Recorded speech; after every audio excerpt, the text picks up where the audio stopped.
वह कौन सा पद है जिसे देता है ये सारा जहां सम्मान, जो कराता है देशों का निर्माण, जो बनाता है इंसान को इंसान, जिसकी छाया में मिलता है ज्ञान, जो कराता है हमें सही दिशा की पहचान। गुरु है इस पद का नाम। और मैं राहुल रंजन अपने सभी साथियों के साथ अपने सभी गुरुजनों का करता हूं सब प्रणाम। सबसे पहले मैं आप सभी लोगों का तहे दिल से शुक्रिया अदा करना चाहता हूं कि आप सभी लोगों ने मुझे इस पावन अवसर पर अपनी टूटी फूटी भावनाओं में 2-4 शब्द कहने का मौका दिया। यह मेरे लिए बहुत ही गर्व की बात है। जैसा कि हम सभी जानते हैं कि आज गुरु पूर्णिमा है। गुरु पूर्णिमा भारत के प्राचीन त्योहारों में से एक है। यह त्योहार उस समय से मनाया जा रहा है जब भारत ने विश्व रंगमंच पर 4 वेदों का निर्माण करके अपनी संस्कृति का नींव रखा। क्योंकि आज गुरु पूर्णिमा है तो सबसे पहले मैं गुरु और छात्र का मतलब आप लोगों से बताना चाहता हूं। गुरु संस्कृत के वर्णमाला गु प्लस रू को मिला के बनाया गया है। गु का मतलब होता है अंधेरा या अज्ञानता और रू का मतलब होता है हटाने वाला। अर्थात गुरु का मतलब हुआ अज्ञानता या अंधेरा को हटाने वाला। छात्र का मतलब होता है छत्र की तरह शील वाला। अर्थात छत का मतलब होता है छतरी, अम्ब्रेला या छत। यह 12 महीना 36 दिन सर्दी गर्मी बरसात हर चीज को झेलता है और हमें सुख पहुंचाता है। तो छात्र का जीवन जो है वो छतरी की तरह है।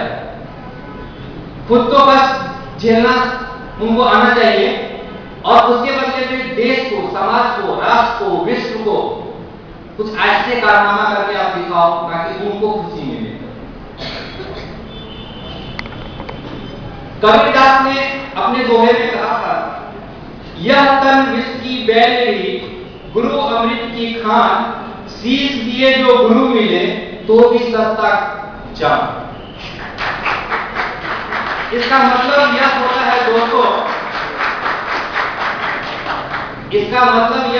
दोस्तों, कि हमारा जो यह शरीर है ना, यह जहर की पोटली है, इसमें सिर्फ जहर भरा हुआ है। और जो हमारे जो गुरु हैं इनमें सिर्फ ज्ञान ही ज्ञान है। तो हमारे जहर को ये निकालते हैं और अपना ज्ञान हमें देते हैं। तो इसके बदले तो हम अपनी जान की निछावर भी कर दें तो क्या है, नहीं के बराबर।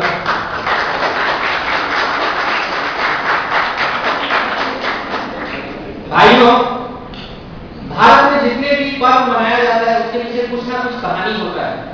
गुरु पूर्णिमा के पीछे भी एक कहानी है। महर्षि वेद व्यास जी, आप लोग सभी नामों से जरूर परिचित होंगे, जिन्होंने न केवल 4 वेदों का निर्माण किया था, महाभारत की रचना की थी, बल्कि 36 पुराणों का अवलेखन भी उन्होंने किया था। उनके उनसे इतने ज्यादा प्रभावित हुए कि उनको यह समझ नहीं आया कि मैं अपने गुरु को क्या उपहार दूं। जब उनको समझ नहीं आया तो वो अपने गुरु के सामने गए और बड़े विनम्रता से अपने गुरु से कहा, गुरुदेव, मैं आपका बहुत ही बड़ा ऋणी हूं और मैं आपको उपहार के स्वरूप कुछ देना चाहता हूं, तो कृपया आप मुझे मार्गदर्शन करें कि मैं आपको क्या दूं।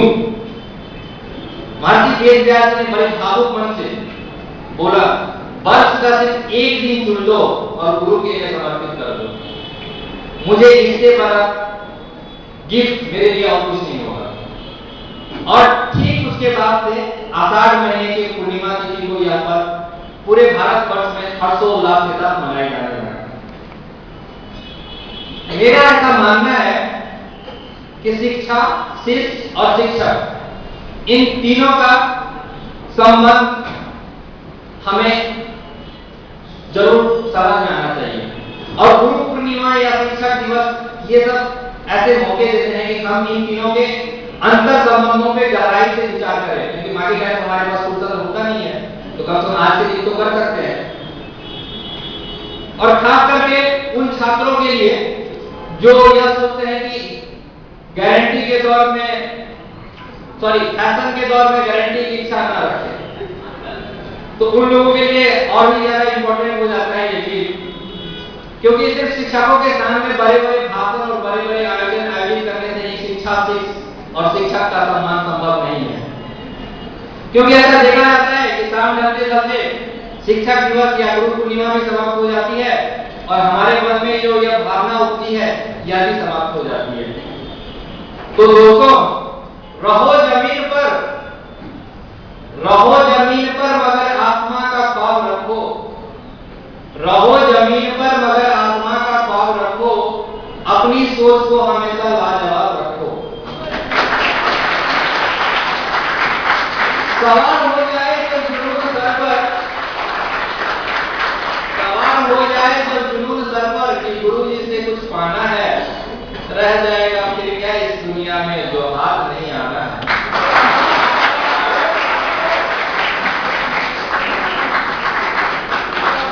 तो भाइयों और बहनों, अंत में मैं यही कहना चाहूंगा कि भारतवर्ष गुरु और शिष्य के पवित्र रिश्तों के लिए हमेशा जाना गया है, जाना जाता है और जाना जाता रहना भी चाहिए, जो कि हमारे हाथ में है।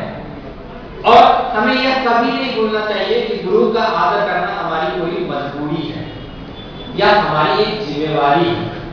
और जब हम इस जिम्मेवारी को समझेंगे तभी जाकर मैं या हम लोग अपने आप को एक सफल इंसान के साथ एक कुशल इंसान का निर्माण कर पाएंगे।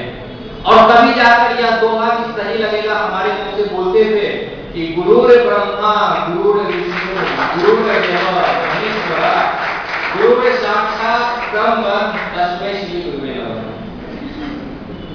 तो इसके साथ ही मैं इस उम्मीद के साथ अपने वक्तव्य को समाप्त की ओर ले जा रहा हूं और समाप्त कर रहा हूं और आशा करता हूं कि आप लोग मेरे द्वारा कही गई बात